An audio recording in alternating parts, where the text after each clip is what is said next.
Okay, in celebration, we have tissue boxes. 36a.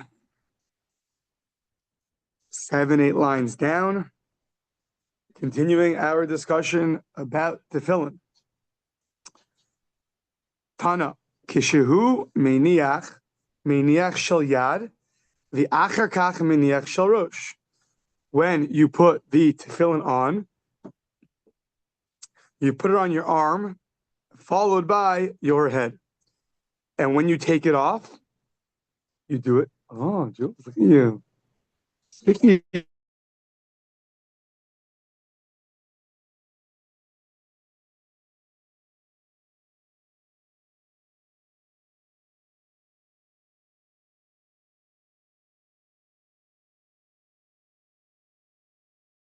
You do kshu cholet shel rosh, the achar kach cholet shel yad. You take and you.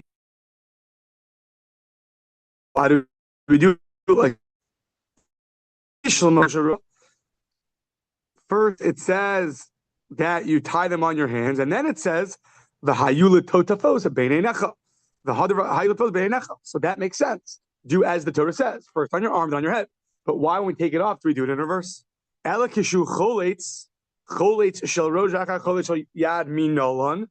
do I know why? What's the source that first the head and then the arm? Amarabba Rav Huna Asavrali. Rav Huna explained this to me. Amar Kra, it says v'hayu. V'hayu is plural. That v'hayu, the way the Gemara understands it, is referring, what's the plural? Both the head and the arm tefillin. So v'hayu litotafos beinei necha. Kol zman shebeinei necha yushtaim. As long as there's tefillin shel roshan, the ones between the eyes, so to speak, you have to have both tefillin, both your head and your arm. So if you have tefillin first, then you'd have to fill in shel rosh, but not your head. And the you tells you that as long as tefillin on your head, you have to have both tefillins, tefillin shel rosh and tefillin shel yad. Therefore, you take off your tefillin shel rosh first, and now you can take off your tefillin shel yad. Tanu Rabbanon, tefillin me'emasai mevarich aleihin. From when do you bless them? Mi shas hanachasan. From when you put them on. So ketzad. So how is this? Haya mashkim lotzes laderech. So a person has an early morning trip, and umisyare shema yovdu doesn't have luxurious suitcases like nowadays and all these things he's carrying, and he's scared, he's nervous, he's going to lose his tefillin. Yes, no Uber, no suitcases, and a very small tefillin. Unless you have Chabad tefillin like I do, it's hard to lose those. So. This is 30 pounds on your head, yeah. And you're nervous that they're going to get lost. So what do? Before the Zman of tefillin, let's say, it's still dark outside. At 5 a.m., 4 a.m., you put on your tefillin. And then the time comes. You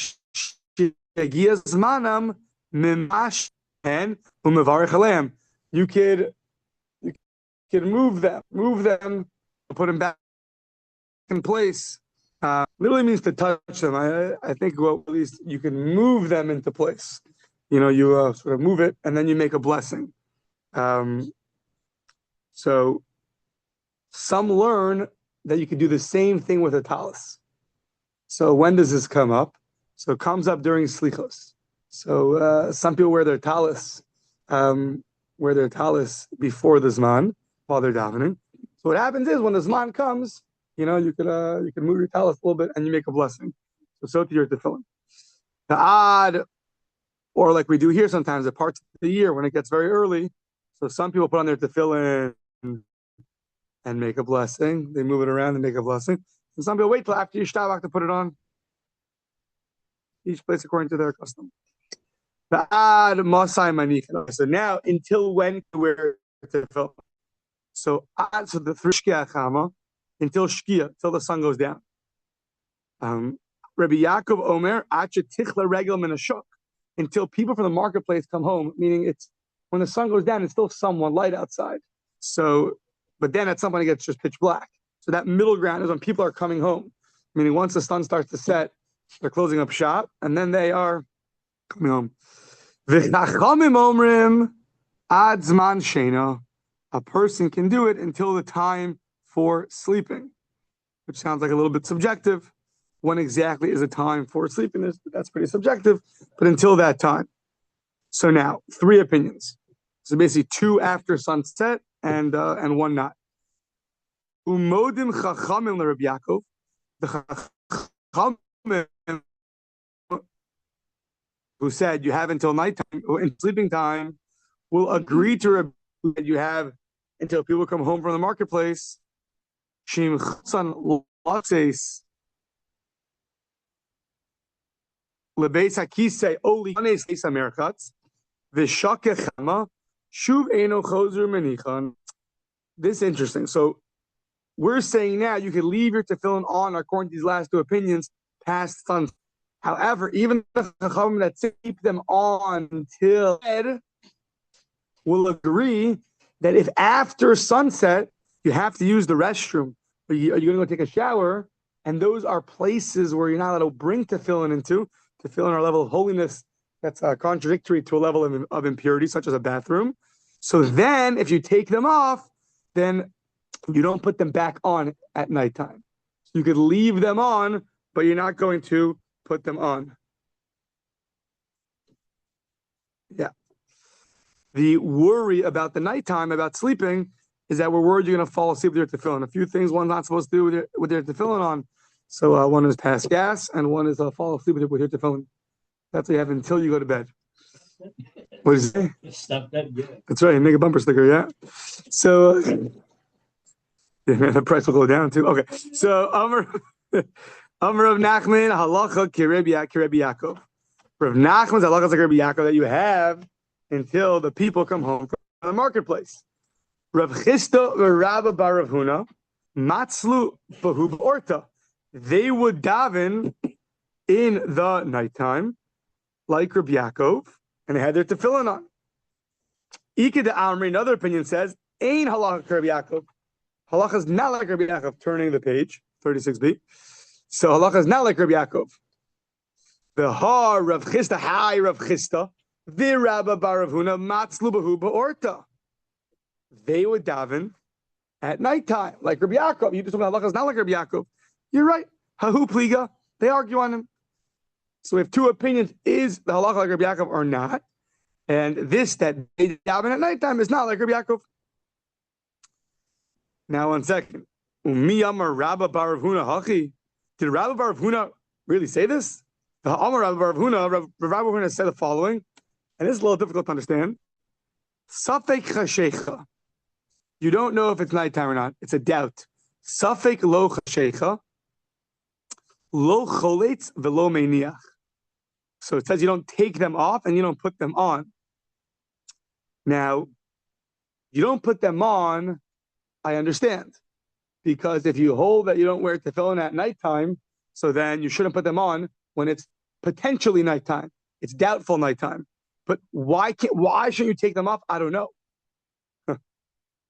Meaning, if you hold that the nighttime is not a time to put your tefillin on, I guess what it's saying is that you don't have to take them off. You could leave them on. Lo chovetz means you don't have to. So meaning you don't put them on, but you don't have to take them off. Now, havadai chasheka, if it was for sure nighttime, oh no, it's not true, because look, havadai chasheka choletz. If it's for sure nighttime, then you have to take them off. So now let's just stop for a second. We have a little issue, and I don't know how to resolve it.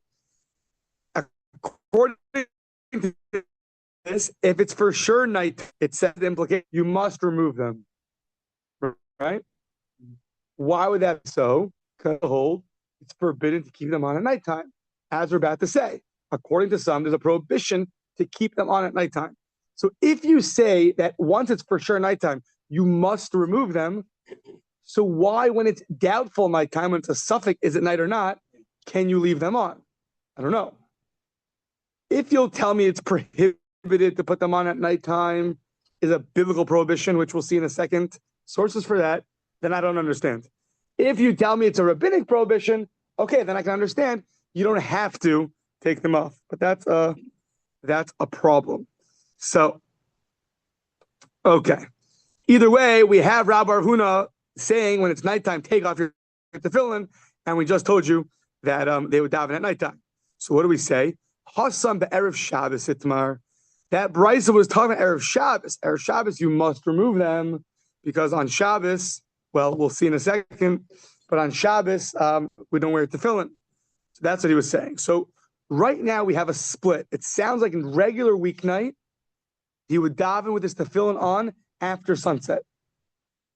Shabbos, he would make sure to take them off for sure. If he knew it was sunset, he would for sure if it was nighttime, he'd for sure take them off. So we have a split. A weeknight, you could leave them on, and Shabbos, you must take them off. So Itmar, Ma'i Kasavar. What does he hold? I Kasavar Laila Zman Tefillin, Shabbos Nami Zman Tefillin. We're going to see they're going to go together. So if you hold Shabbos is a Zman for Tefillin, nighttime's also a time for Tefillin. I Kasavar Shabbos Lav Zman Tefillin, Laila Nami Lav Zman Tefillin. Nighttime's also not a Zman of Tefillin. Why would I say they're connected? Logically, why should Shabbos and the weeknight be connected? The answer is not logic. The pasuk excludes both Shabbos and nighttime with one exposition. Let's see. From the same place we excluded Shabbos, we excluded nighttime. Tanya, as it says in a brisa, Ushmartem esachuka hazos lemoada miyamim yamima. So this is when we left Egypt. It says you should guard my statue, hazos lemoada, and it's time miyamim yamima for the days.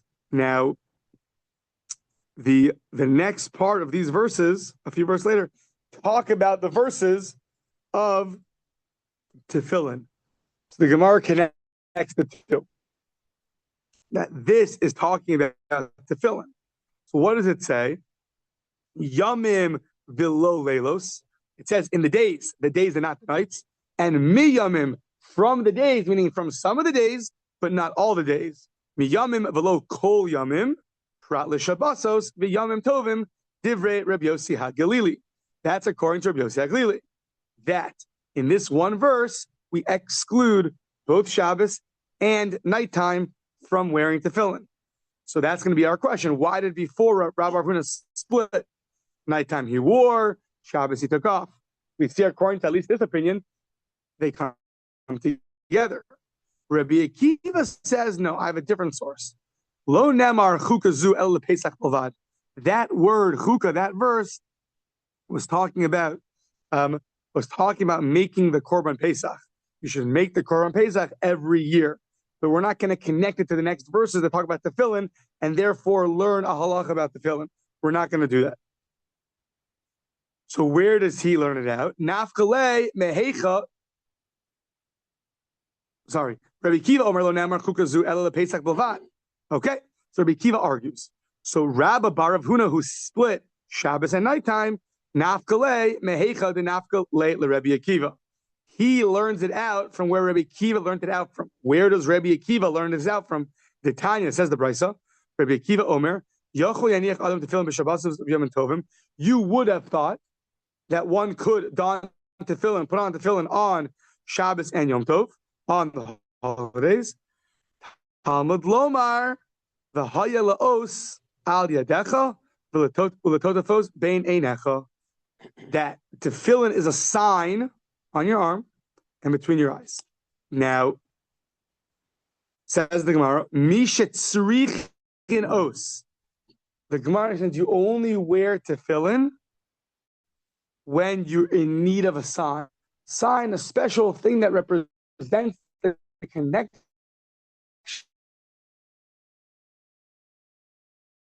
Shabbos, as it says,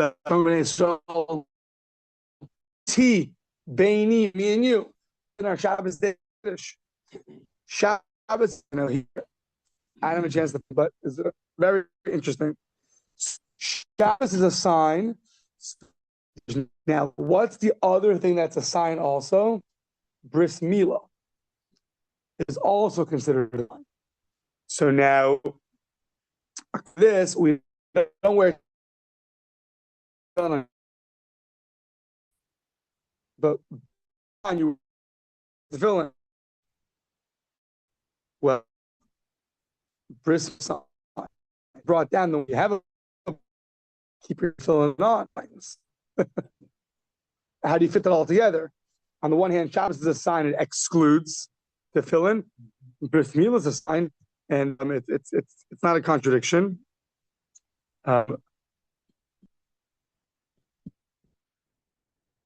Yeah. Okay.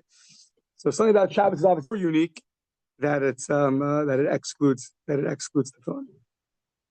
Okay.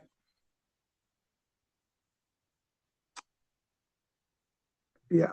So I think there is that opinion. I don't think we hold like this. I'm pretty sure we don't hold like this, but there's an opinion. Person doesn't have a bris milah, right? We have cases, unfortunately, where the older two brothers died when they got circumcised. He's exempt. So there's one opinion that person should wear tefillin on Shabbos because we need two signs. We don't hold like that, but yeah, it is interesting. So it's a good thing for like a bar mitzvah's boys bar Torah, his bar mitzvah. I try to find that tefillin divrei Torah. So Amar Rebbe Lazar, Kol Hameniach tefillin achar shkias achama. So anybody who dons or puts on their tefillin after shkias achama, after sunset, he actually violates a biblical commandment over ba'aseh, a positive commandment. Rabbi Yochanan argues, and he says over belav, not a positive commandment, rather a negative commandment. Now, that verse we had, it says "Vishamarta as you should guard the statue," and the statute, and the statue, and that was connected to the next verses that talk about tefillin. Now, the word "Vishamarta" and you should guard, so that usually refers to a negative commandment. So there's a few words that, even though it doesn't say "lo," which means no, still refer to negative commandments. So the Gemara wants to understand if that's true. So why does Rabbi Lazar hold that it's a positive commandment and not a negative commandment? So the first suggestion is, and maybe they argue, does this word hishamer, vishamarta, maybe that's their argument. Does that refer to a negative commandment? Yes or no? So says the Gemara, Lema b'Rebbe Avin am Rebbe La kamiflagi. Maybe they argue about Rebbe La, Rebbe Avin in the name of Rebbe La, who says the following: the Amr Avin am Rebbe La, Kol makom shenamar hishamer pen va'al, and any place it says hishamer pen va'al, those three words, you should guard, lest, and don't, eino ela lo sase. Those are all ways of saying negative commandments, like saying lo. Dimar islay Rabbi Avin. One opinion, Rabbi Yochanan holds of Rabbi Avin. That's why it's a negative commandment. Umar less slayed Rabbi Avin, and the other one disagrees and says, no, only negative commandment is when it says no. These three words are not negative commandments. That's the first suggestion. Says Umar, we're going to reject that. Everybody holds the Kuli Alma Islud Rabbi Avin, that he Shomer Pen Va'al are words that teach us negative commandments. Well, if that's true, so what are they arguing about? Rabbi La, the Hacha B'Hakamiflagi, Mar Savar he Shomer Delav Lav, the Shomer De'aseh Aseh. So the question is, when you have this word Hishamer, and then it's followed like in our case by positive commandment of wearing tefillin, so how do you balance that? On the one hand, Hishamer is a negative commandment, true, but what if it's followed by, and you should put on your tefillin? So you should safeguard the putting on of the tefillin. So does that mean to say, I'm positively commanding you, you have to do this, so that if not, you will violate it as positive command? Or is it telling you a negative commandment? So 1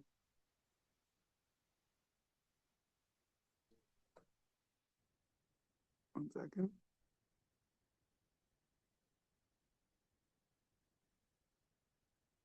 Yeah. So there's a discussion if this negative commandment would get a person lashes or not. Rashi sounds like it would be lashes. I think others argue and say it won't be lashes. just a commandment. But either way, Mar Savar Hishamar the Lav Lav and Hishamar da say. So Hishamar the Lav is a Lav. Hishamar da say is a say. Umar Savar Hishamar da say Nami Lav. And the other opinion says whenever you have the word Hishamar, it's a way of saying no, and therefore even if it's followed by a positive commandment, it's a negative commandment. So, and that's the dispute Rabbi Yochanan and Rabbi Elazar. Yeah. The Amar Rabbi Elazar. Now, this idea that you cannot wear them at nighttime, we have a dispensation. The im l'shamran mutter. If you're worried you're going to lose them, then you can put them on even after Shkia. You're at someone's house, you're traveling, whatever it is. Now, the Amar Ravina Havi Asimna Commander of Ashi v'Chashach. I was sitting in front of Ashi and it got dark outside. V'hiniach tefillin. Yeah. Our version sounds like, and he put them on. Others qualified and said, not he put them on, he didn't take them off. He kept them on.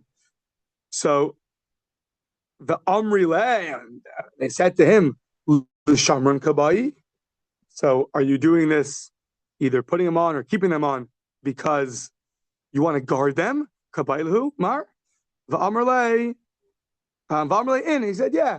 The Chazi said, and we saw we thought that he wasn't trying to guard them. He was wearing them or putting them on because he wanted to put them on. So he must hold Kasavar Halacha the Ain Morin King. So he says really the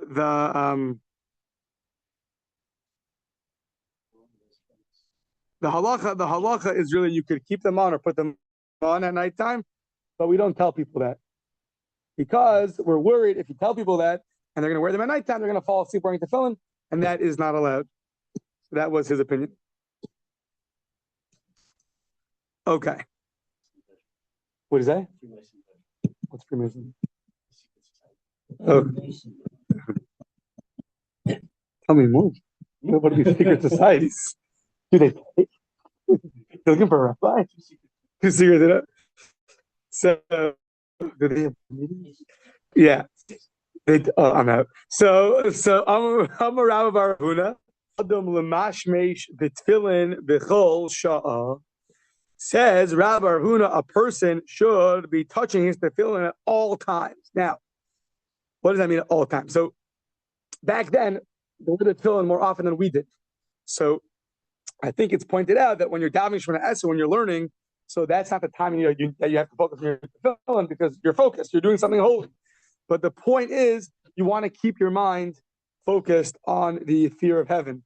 Now, maybe I'm wrong. I have to double check. I don't think it excludes necessarily regular conversation. I have to double check, but definitely excludes frivolous conversation. So, to comment, we touch our tefillin to remind ourselves. Oh yeah, so yeah. I think this even for Chabad tefillin, even though they're big and they remind you, but you still have to do it, I guess, because they're heavy. So that was a joke. So okay, Kal v'chomer mitzitz. Kal v'chomer from next week's parsha.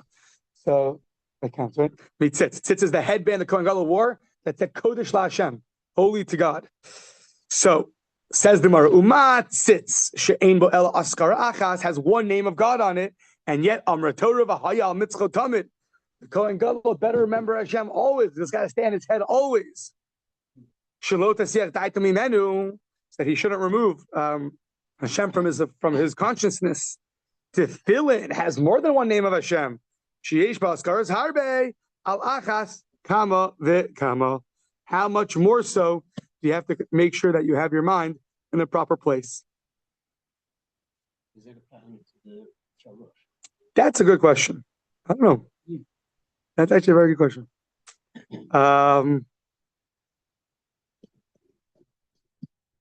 Good question, Steve. Gotta look it up. Don't know. Tefillin. Why shouldn't one over the other? I don't know. Just another couple. Mm-hmm.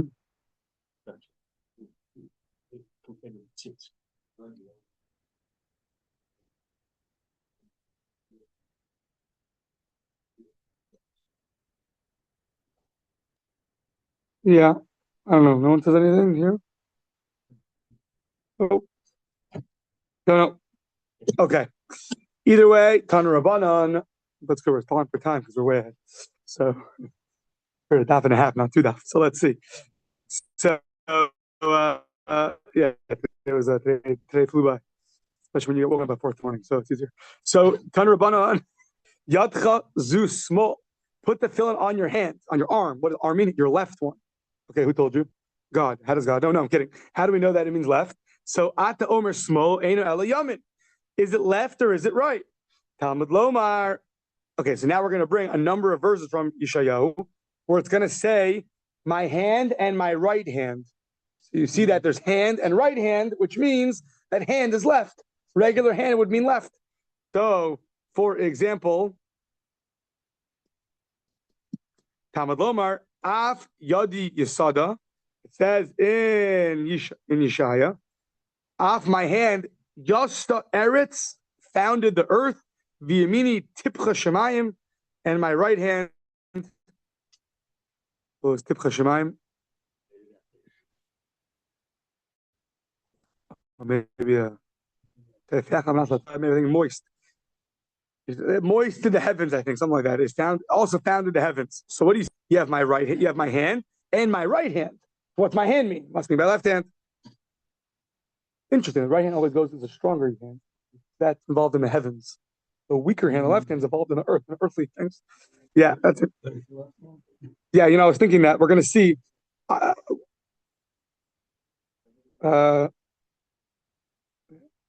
Yeah. Yeah, I thought it was going to be a difference in the sources, but we'll see that there's going to be three, four sources. How you know it's going to be the left hand?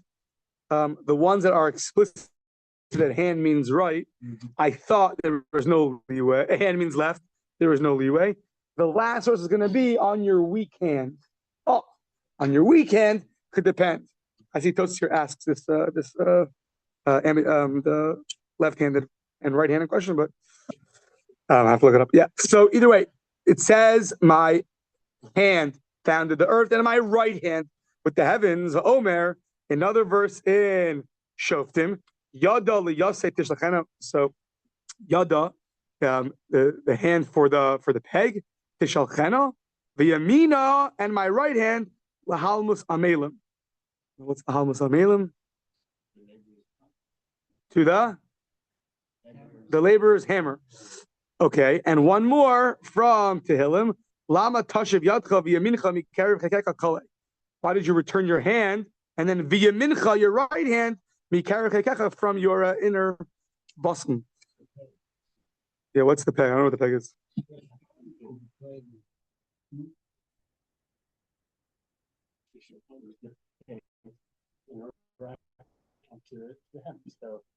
It's a nail. Oh, the nail. The peg is the nail. Okay, I'll have to do Shoftim Yomi after. So yeah. So either way, you see 3 times over. I'm assuming it quotes 3 verses because one verse would maybe that's only in that case.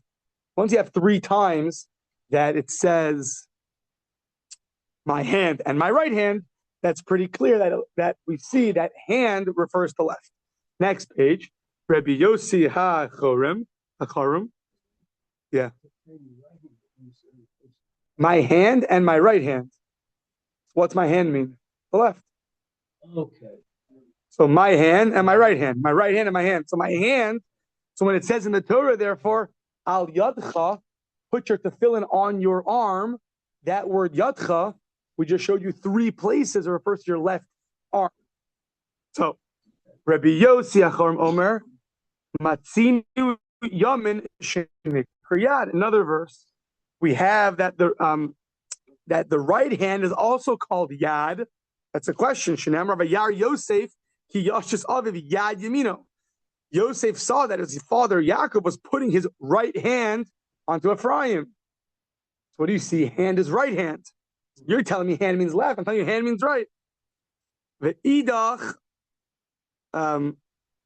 So how are you going to respond to that? So the other opinion is going to say, the first opinion, the Brisa, is going to say that no, Yad Yamino Ikri, Yad Stamalo Ikri.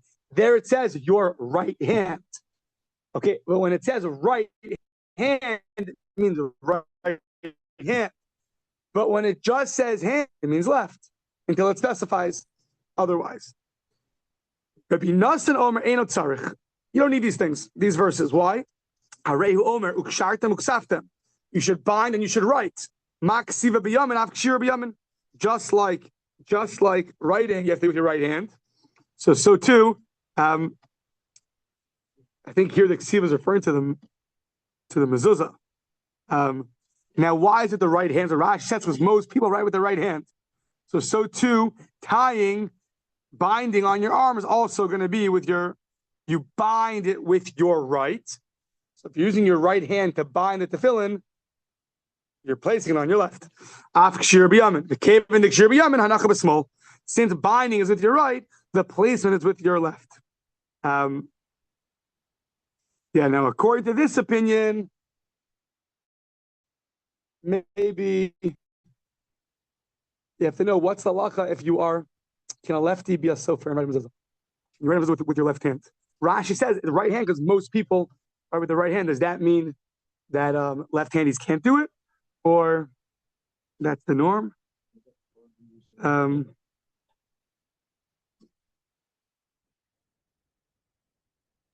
Yes, this is interesting. Tosa says that we're going to see later that a left-handed person does put the hand. So now, Tosa asks, ambidextrous. A person who writes with their right hand, but does everything else with their left. Yesh lehistav, there's a doubt. The ezem ehen maniach tefillin. Which one should he put his tefillin on?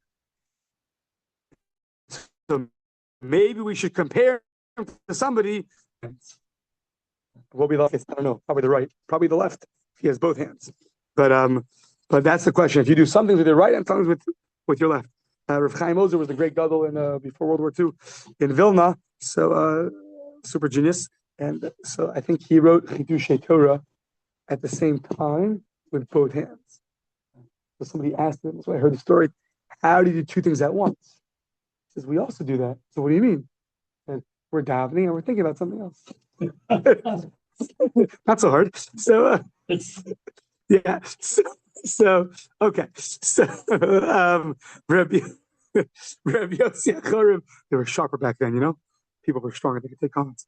Rabbi Yossi Achorim says, Hanacha de b'smol minole. So he who told me that hand means right hand from Yaakov and Ephraim, how do you know that you put it on your left hand? So nafkalei, meheka de nafkalei Rabbi Nassan. So he learned it out from the same place that Rav Nassan learned it out from. So,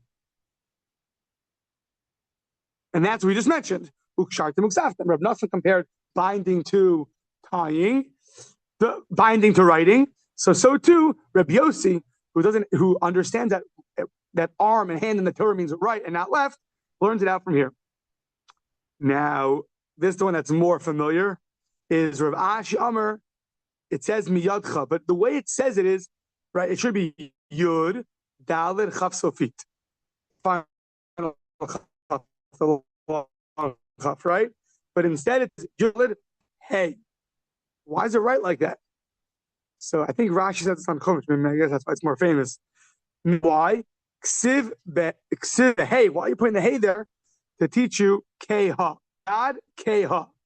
That keha means the more faint, the weaker hand. So you should put it on the yad, which is keha, on the weaker hand. Okay. Amar le Rabbi Avalar Ashi I ve'ema yadcha shebekoach. In Hebrew language, the hey and the ches are interchangeable. They come from the same guttural place. I think that's the reason why. We have 5 guttural places in our mouths that letters come from. Rav Hirsch all the time learns out words are similar to each other from that rule all the time. But you have real expositions that the ches and the hey are very much connected. So maybe it means yadcha shebekoach. Amar le. So he says back, miksiv b'ches. Doesn't say a ches there. It says a hey. It says a hey. So it's keha. It means the weaker hand. That's actually a debate amongst the Tanai. Yadcha behei zu small. That refers to your left hand. It's the weaker hand. But the other opinion says Yadcha l'rabos es hagidam. It says your. I don't know if they argue or they don't argue. Okay, simply understood, these are two opinions that are arguing, but I think some say that they're not arguing. Yeah, it does says these two opinions aren't arguing, meaning simply understood that they're arguing. One says Yalcha tells you your left hand, and one says Yalcha is coming to include a gidem is someone who's missing their arm. Now, there's different levels of how much arm is missing. There's a person who literally has no arm, so that's one person, and with people, someone who's missing a lot of their arm, but they have a stump. And then there's what would be the third level? Past the stump, but maybe missing another part of your hand. I'm not sure. Maybe the elbow. Yeah, maybe the elbow. So,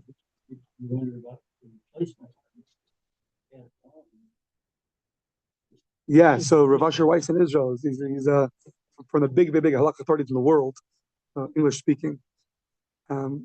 Amazing person. So he's the rabbi of Shire Tzedek Hospital, and he gets a lot of the complicated questions these days. So for many years already, and he has like 40 farm. Yeah, amazing person. Anyways, so he gave an emotional shir when the war broke out. He has lines and people outside their door, trying to figure out how can they wear tefillin now. So I think he started crying. He's crying. He's like, "This is the holiest people come back, no arm and line to find out where I put my tefillin on." You know, that's the. I think he gave a share about that. What? So we had a member many years ago. He used to wear shalosh. Really? That's interesting. That's good. Okay, I don't know. Yeah. So there was no easy. Right. So is that right? Mm-hmm. No, I'm saying. Yeah. All we know so far is that we had a gemara that when you take off your head tefillin first, because when that's on, you have to put both tefillin on at the same time. But that might be only a case when you have both tefillin. But if you only have one, yeah. Good. So, okay. L'rab is at so we're coming to include somebody who's what's a good word for it? Who's lame, who's missing an arm, who's amputee. So Rashi says it's a yad that's retutza mikukela. It's like a damaged arm. So I'm not what exactly damage means. Does it have a stump? I mean, you have to have somewhere to put on the tefillin. If all you have is a shoulder and that's it, I can't imagine you're liable on the tefillin. Opinions. Okay, so let's see. Tanya Idak, but the other price holds Roa. You don't have a forearm. Pater min tefillin. You're exempt from tefillin. Acherim omrim yadcha. So yad keha, the weak arm. Oh, this comes to include the amputee. So this yad chav hey is actually two opinions. If it's coming to tell you the weak hand, or something else. So according to this opinion, it's coming to include something else. 45. And we're at a stopping point, and we did half and a half. Okay, I guess we'll stop here. Good. This is fun, no? All the times that it's harder to have fun. This is fun, no?